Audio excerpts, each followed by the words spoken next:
एक छोटे से गांव में कमला नाम की एक महिला अपने इकलौते बेटे राजू के साथ रहती थी। राजू बहुत होशियार था और कमला जी जान से उसे पढ़ाती थीं। भले ही उन्हें इसके लिए बहुत मेहनत करनी पड़ती थी। वो खुद भूखी रह जातीं, लेकिन राजू का पेट भरने में कोई कमी नहीं आने देती थीं। राजू ने अपनी माँ की मेहनत को कभी नहीं भुलाया और हमेशा उनका सम्मान किया। वो दिन रात मेहनत करता था, अपनी माँ के लिए एक बेहतर जीवन बनाने के लिए।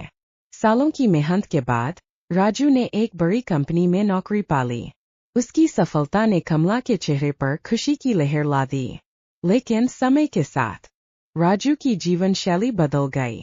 शहर की चकाचौंध ने उसे अपनी ओर खींच लिया। वो अपनी माँ से मिलने में हिचकिचाने लगा। अपने नए दोस्तों के सामने अपनी सादगी को छिपाने लगा। वो अपनी माँ के लिए समय निकालना भूल गया, उनसे बात करना कम कर दिया। कमला जी को इस बदलाव का बहुत दुख हुआ, लेकिन वो कुछ नहीं कह पाईं।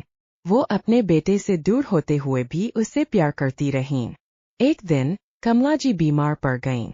राजू को खबर मिली, लेकिन वो इतना व्यस्त था कि वो अपनी माँ से मिलने नहीं जा सका।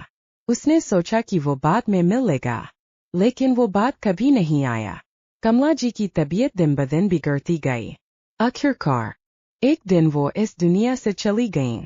राजू को अपनी माँ की मौत की खबर मिली तो उसे बहुत पछतावा हुआ।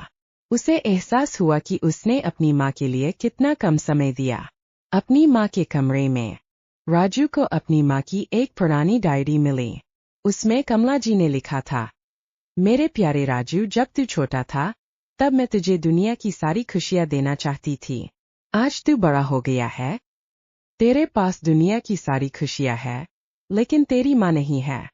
मुझे बस इतना ही चाहिए था कि तू हमेशा खुश रहे। राजू की आंखों से आंसू बह निकले।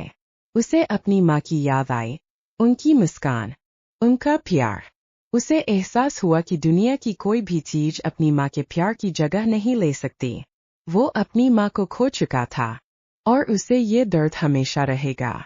यह एक ऐसा सबक था जो उसने अपनी जिंदगी में कभी नहीं भुलाया। उसने अपने माता पिता के प्रति अपनी जिम्मेदारियों को समझा और खुद को एक बेहतर इंसान बनने का संकल्प लिया।